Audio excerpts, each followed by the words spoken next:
Magandang araw po sa inyong lahat. Ito ay isa pang report na aking ibibigay tungkol sa mga investigasyon at kaso sa mga questionable flood control project na ating nakita. May babalita ko po sa inyo na ang passport po ni Saldico ay kanselado na.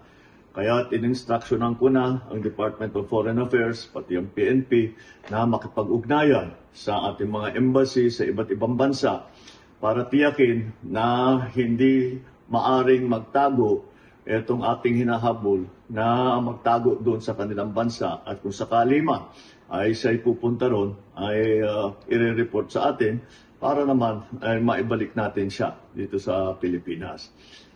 Kaugnay naman kay Sara Diskaya, sumuko naman siya kahapon sa NBI at nasa kustodya na siya ng NBI.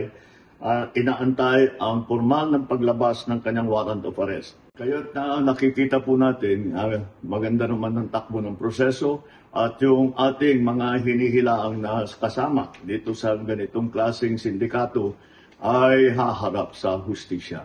Asahan po ninyo na patuloy pa rin ang ating investigasyon, patuloy pa rin ang ating pagpila ng mga kaso upang tiyakin na ang mga guilty dito sa ganitong klaseng iskandalo ay haharap sa batas at bukod dyan ay maibalik ang ninakaw na pera sa taong bayan.